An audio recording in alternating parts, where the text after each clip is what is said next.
Hello everyone, and welcome back to another late episode of the Molokh Slugtongue campaign for Mortal Empires. Now I'm going to be taking a moment to be real with you guys, so if you're not interested, feel free to skip to the next chapter in the video. But basically, I don't know how it is you feeling about this, but me as the guy who's taken the time to make the videos and that because this is a hobby of mine, it is starting to bother me that I'm not able to do things on a regular schedule, as I've been doing before this new job. Now, it's nothing to do with the job itself. I'm doing, work-wise, the same hours, but it's mainly at the moment due to issues with public transport, which I'm relying on. Now, I'm sure that it is the same in other areas of the country, but here in the UK, but because of a lack of drivers, the bus company around here has suspended temporarily a couple of the journeys each of their services are doing. And bad luck for me, the journeys that they are suspended happen to be the ones I rely on to get to work and back.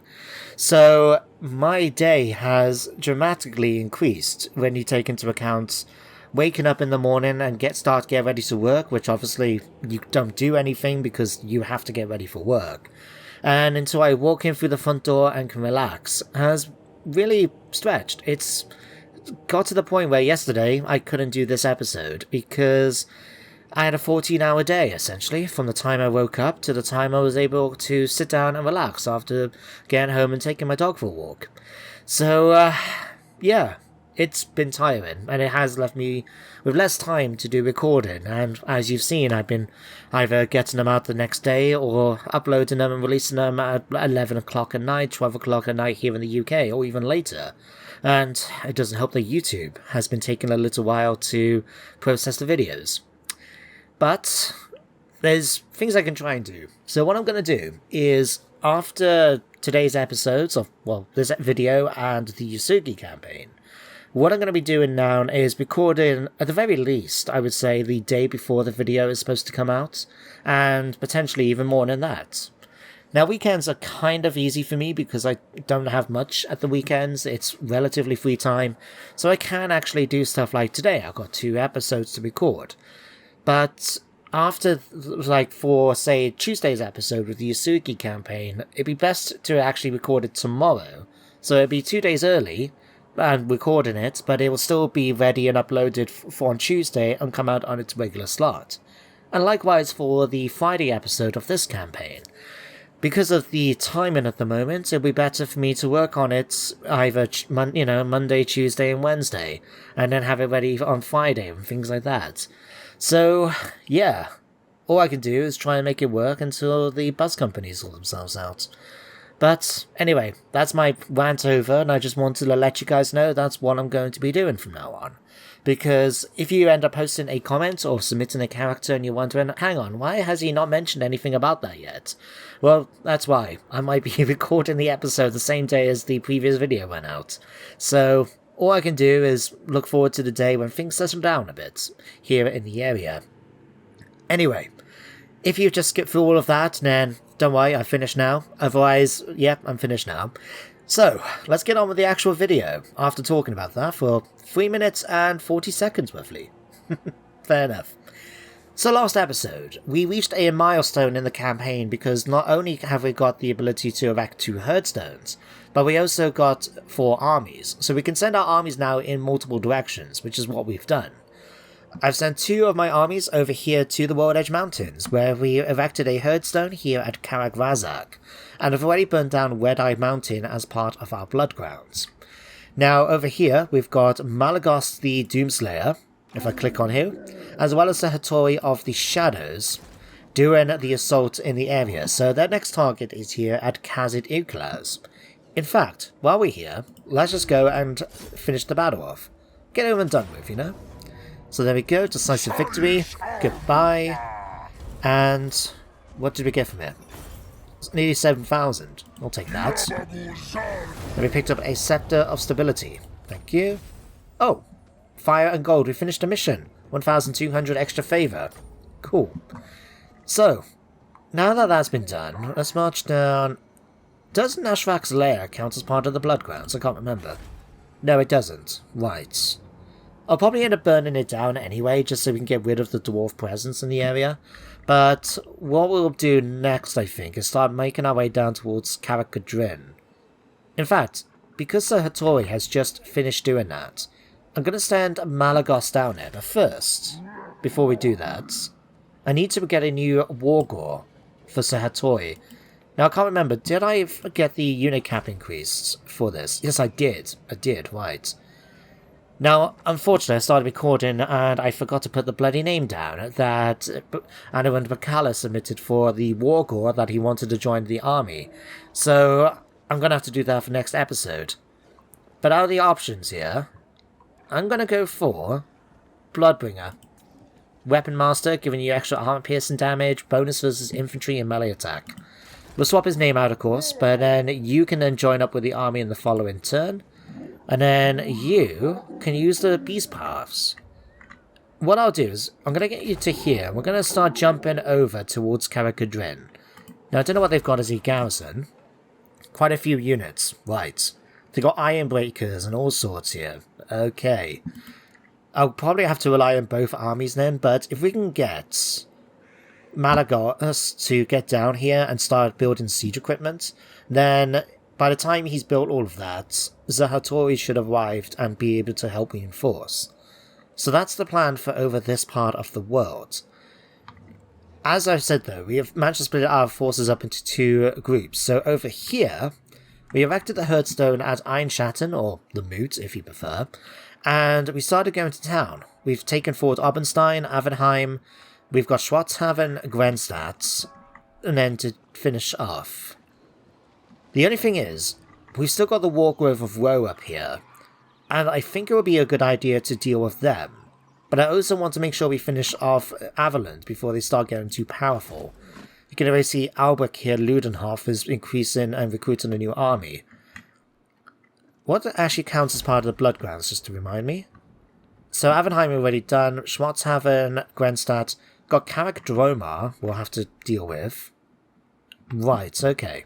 Okay. What I'm going to do then is this. If I grab our new Beast Lord, Gore the Earthshaker, and start getting you to make your way down towards Grenzstadt, you can finish off the forces of Averland. Let's just get you jumping over, just to get things a little more quicker. Then you, Molokh, can make your way up towards Wutzbad and Needlin, ready for us to finish them off. So, in fact, let me get you heading over towards... I don't know, where do I want you to go and attack? Let's go after Needlin, since we're right here. Right, we've got a small little army here. That's fine. I don't know what they've got in Wutzbad, but if we can take Needlin, that would be great. So, we'll just... In fact, we can get you raiding, can't we? Yes, we can. I mean, he's only 119, but every little bit's going to add up. And we do need to increase the amount of raiding we do in order to achieve our objectives. So yeah, that's all you guys done, pretty much, isn't it? Oh yeah, Jindani, you were supposed to be joining with Malagos, so... we'll want you to come down here, but it's going to take a couple of turns. I'll tell you what, since you're going that way anyway, let's see if we can take out this hero. Oh no, we can't, 14%. No way then. I'll get you to stop by Nagenhof. Maybe we can explore the ruins, see if there's any new artifacts we can pick up. As long as I can assume the puzzle, of course. Oh good, it's this one. Nice and easy. So, if you haven't seen this before, this is the key phase. Solitude is always desired. One of these things do not repeat. So this one is two of them. This one is only one of them. So, there we go. Extra 1,000 favour and an opal amulet. 20% damage resistance for 60... okay. You guys read that.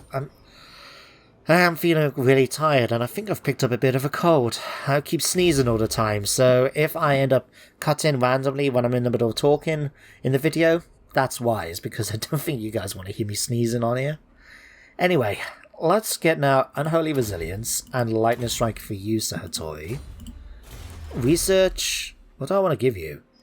Vitrolic Temperament gives me the Centaur units. These ones all boost up either the chariots or our creatures, like the Warhounds, the Jabberslife, and the like. Days of Wrath, Minotaur units. You know what, actually? Let's go for Gaze of the Dark Gods, because we got 13,000. If I remember right, we're not too far away. Where are we? So, here we are, Molokh.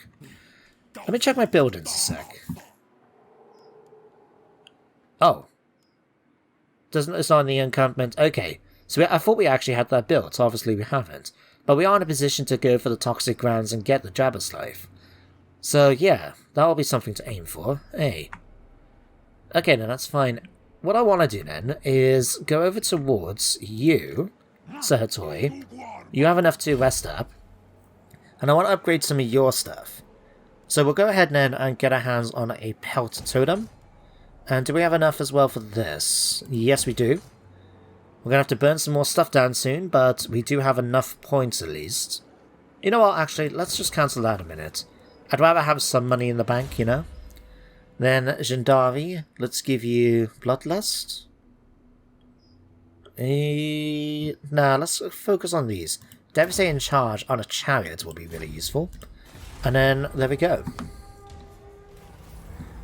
Oh, excellent. The Dark Moon. A deep dark crimson, a sign of the rage of the ruinous powers.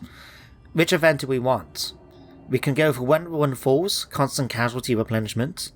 Cost of skill for increasing the cap for harpies, manticores, and our chariots. Weapon strength for melee infantry, or endless herds. At the moment, I'm actually going to go for this, just because it'd be handy to get that extra growth for some of our units. So we'll go for that. No idea what brings us down to the desolation of Nagash. It just entered the end phase here. But Razing has declared a call to war against Khemri. Good luck down there, mates. Let's head back up to here and continue dealing with stuff. So, Gendari actually got attacked by a dwarf hero. But as you can see here, critical failure. So that worked out quite nicely. Anyway, let's move Malagost down towards here. Now, since he's done that, can we? No, can't quite reach him. That's okay, we'll get you marching over then towards here, Gendari. Might actually make you stop at the ruins on the way here, Valdenhof, just to explore them, get a bit more experience. But that's you done and you done. Let's go now to Sahatori. Alright, let's get you in there first. Who do we need to get rid of? Let's get rid of the units of harpies, I think. Now let's get rid of one of the archers. Get you inside. Like so. And then we can use the beast paths just to avoid the attrition and make our way down towards Naxxrax's lair. So you can get that in the following turn. You're moved, you've moved, you've moved. Slugtongue. Go and destroy Needland for me. Now, the couple of units that the Wargrove of Woe had here has moved over towards Vutbad. So, once we've done with this, we'll be able to go after them easily enough. Decisive victory. Goodbye. Nice and easy. Oh, wow. I was actually hoping for a little more than that. It's not even worth doing it then. Let's just raise in advance and get the extra movement, I guess. There we go. Deforester. This one has outwitted the Azrai on multiple fights, overcome their tactics, filled their forts with corpses, and then burnt them down. That sounds really fitting for a Beast Lord character. He also picked up Juggernaut as well from raised far too many settlements. Income from raising settlements has gone up to 100%. Wow. Those are some good bonuses there. Well done, you. Gift of Chaos, Hearthstone Keeper. Right, let's start making your way over to the Wargrove. Now, it doesn't look like you really need to worry much about doing replenishment, so I'm just going to get you to march straight over to there. We can get in the following turn, that works out great. So that's you done. Then Gore. Alright, it does look like Grenzstadt is becoming quite a big location for them to be trying to things. Let's just go and attack. What's the garrison like here, actually? The garrison's quite small. What? If we fight this now, it'll be a Pyrrhic victory. We will lose my 2 ogre units. In all honesty, I think we can win this. yeah, let's just fight the battle. So here we are, guys, as Gore the Earthshaker and his army are prepared to attack the defenders of Grenzstadt. Now, you can already see slightly ahead of my characters is Marius, the Flesh Eater, just charging his way through these smaller beastmen as he's making his way towards the enemy captains. But he's just doing the tactic everybody else is doing because, well, as you can see, everybody is just charging straight towards him. I figured given the enemy's ranged advantage, there was no point just sitting around. I just thought I'll charge straight in. I did not deploy them as far forward as I could, because again there's issues with the ogres mainly, and my characters not being able to do vanguard deployment. And I do want these joining in the fight as soon as we can. Now, as we're charging forward, I figured these guys are going to take the most damage, so I have upgraded them with Vison's Wild Form to increase their armor. But as the army is marching forward, we do have some tactics going on at the moment. As you may have saw, over here on my left flank, I've got my 3 units of Warhounds, making their way around to attack the enemy in the rear. I'm going to have them go after the enemy's missile units, like the crossbowmen, as well as anyone that ends up skirmishing back as my forces get closer. And the same really over this side. I've got my Harpies, who are just going to be going after this unit of crossbowmen eventually, but also be able to do rear charges as and when we need to. So, with that explained, let's speed things up a little bit and watch the grand charge of the Beastmen. Now already you can see Marius is just charged straight forward. He is getting pelted right now with multiple shots, but it's unfortunate, just one of those things. Luckily his armor and that is holding up quite nicely and he's able to skip through all of that straight into the charge. Now unfortunately he didn't do the cool dive forward one, but that's okay. But he is losing the fight at the moment. He is outnumbered after all between these two characters. Though that was a nice slice, just knocking that guy down. And already you can see the Flock of Doom just doing a little bit of damage here and there, just enough to start chipping away at the enemy's health. But here comes the charge. Ogre, my Beastmen doing extremely well, and I've got Gore charging in now to go and actually help out with Marius. Over here, the ogres are swinging away. You can see his bodies flying away as a result. And up here, the charge does go a little short because this unit of halberdiers actually holds them in place, and you can see they're actually losing the fight. But that's okay. Warhounds on the far left then have dealt with the units of crossbowmen. They're about to start wavering and retreating. And if we swing it back towards the rear of the enemy's line, you can see already my other 2 units have done a ton of damage, as well as the Harpies. We do have some war wagons we've been trying to deal with, but they haven't been able to do a lot of damage, and in melee, they're just not that good. So, we've just holding them in place for the moment. They are losing slightly in the fight, but the main thing is going after these other troops. You can see these huntsmen are starting to retreat. We already got the outriders running away, a unit's already shattered. The Harpies have got chasing after these guys at the moment, although they will start coming back eventually. You can already see their leadership has returned quite quickly, in fact. But everything else is going pretty well. We've got with these other warhounds now just charging into the rear of this unit of spearmen just to free up the unit, because then we can send this unit of gores straight into the rear of these enemies and break the left flank there.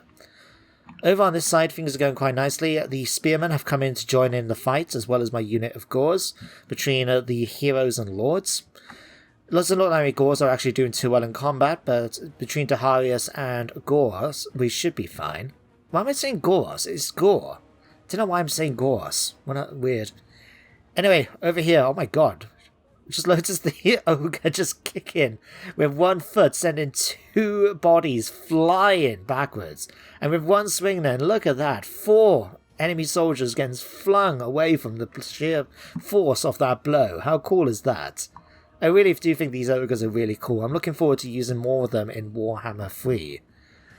Anyway, let's speed things up a little bit more as we're coming now to really the end of the fight. I've upgraded their ability to do some damage and provide some extra protection to the units here. You can see that the ogres have actually suffered a bit of damage, mainly to fight an enemy spears. The spearmen, after all, do have a bonus against large targets, and these are monstrous infantry, and therefore large targets. But as you can see now, the battle is won. Everybody is either retreated or now shattered. The last unit to hang on in there, I believe, was actually the war wagons, but they've, as you see, retreated, and just like that, victory is mine. Decisive victory at that. Very happy with the outcome. Much better than the Pyrrhic victory that we were originally predicted. And we've managed to keep all our units in one piece. So there we go. You can see down here, Gore just charging forward now to go after some of the survivors. And given that this was a siege assault, we don't have to. We can just end it very early on and wipe out the garrison. So guys, let's go back to the campaign map. So there we have it. Decisive victory. A much better result than if we auto-resolved it. And we managed to pick up a nice bit of loot too. So, oh, what's blackened plates? +5 armor, and everyone within 40 meters gets 20% flame resistance. Oh, that is good. Huh.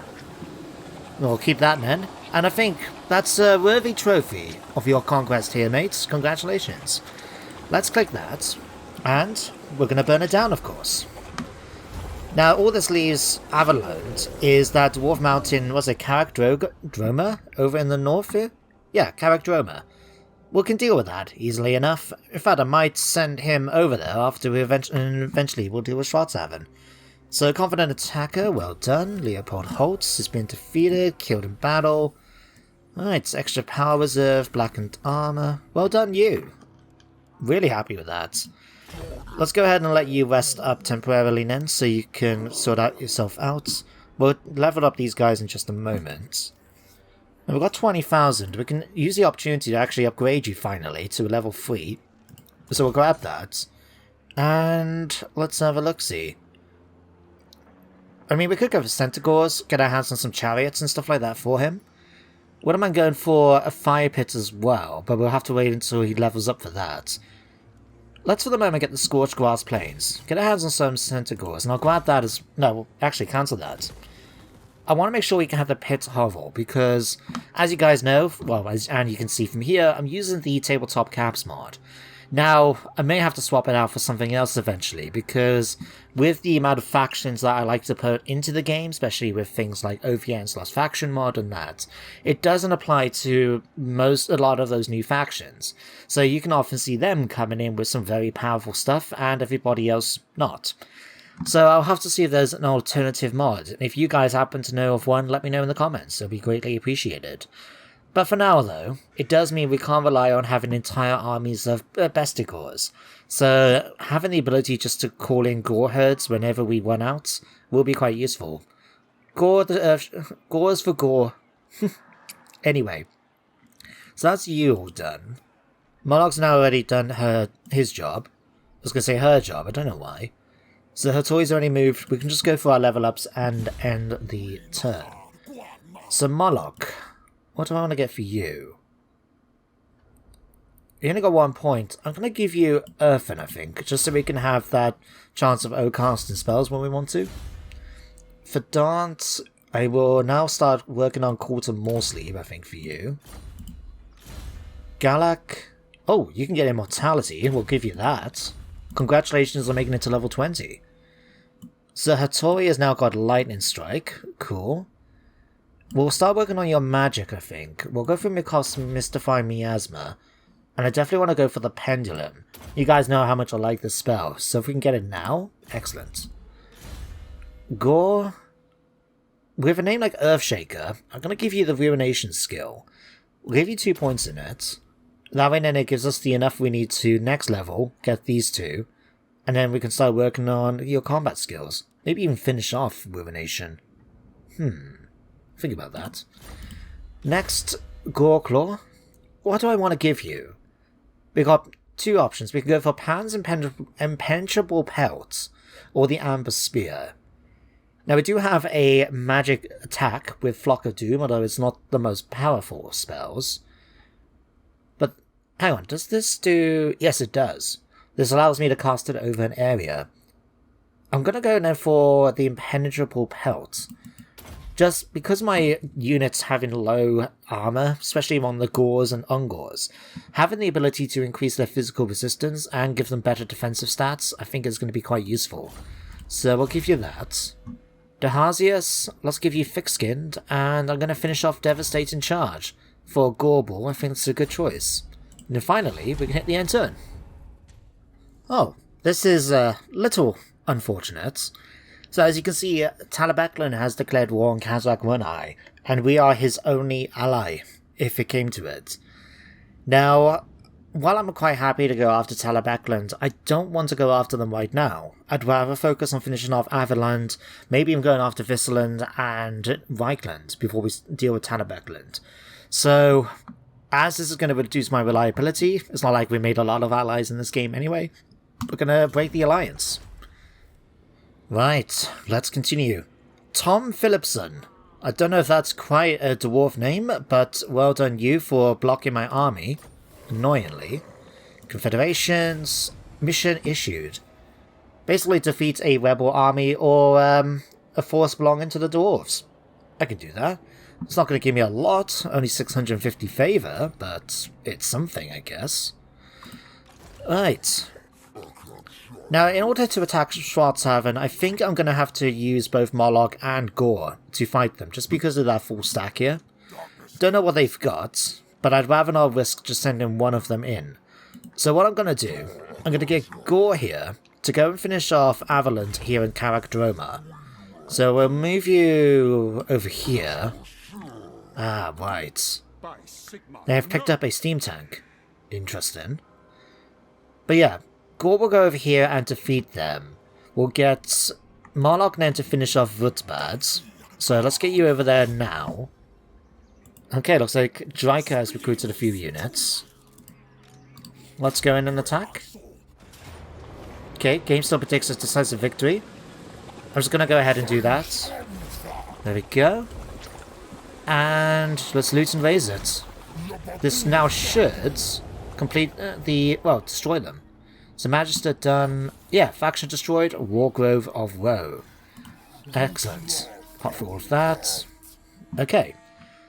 So you can start making your way now down here towards Schwarzhaven. So it's going to take a little while for you to do so, but that's fine.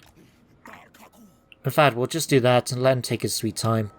Once we've dealt with Schwarzhaven, then we can do the ritual, and yeah, be happy then. Zahatori, unfortunately you are blocked.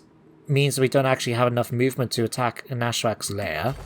That's okay, we'll just move you here temporarily. And then you can jump right over to here. We'll get Jindari now to make his way up. He can join you in the following turn. I think that should be everybody.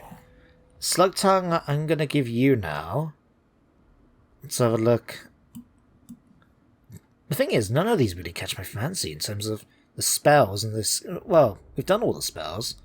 We haven't done the Mantle of Gorok.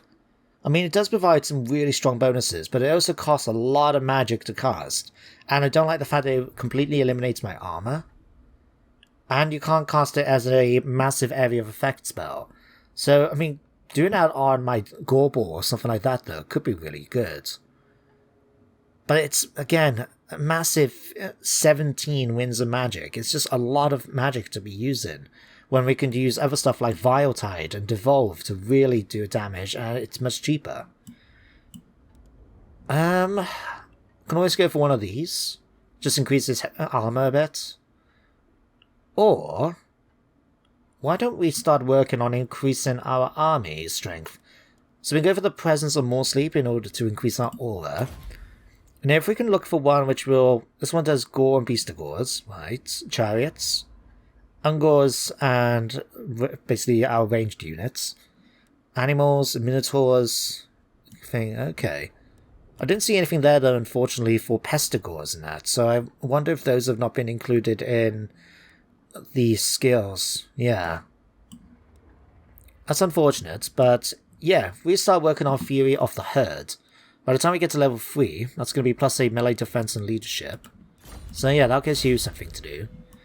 For Dant, let's continue working on Call to More Sleep. I know we've unlocked Deadly Onslaught, but I'd rather wait a moment just to finish that off. And then Gala can finish off Woundmaker. And there we go, another end turn done. Okay, wasn't expecting this. So what I've done is actually skipped another turn, because unfortunately Gore here didn't have enough movement to attack Karakdroma. So I just set him up raiding, ready to try and get some extra money in before we attacked. And it looks like that Avalanche force not only managed to get a full stack under their control, but they first... Oh, close enough, but Marius has now taken over command. So, the game predicts a valiant defeat. Given what they've actually bring into the fight, I don't believe that. But it is going to be a little tough fighting Marius, especially with Gore being at such a low level. But I'm going to try and fight the battle myself. We are going to do it next episode though because of timing. So guys, thank you for watching today's episode. Hope you enjoyed, and you do join me next time as we hopefully finish off the Bloodgrounds, complete those rituals of ruin, and move on to new areas to devastate and burn. But until then guys, take care and goodbye for now.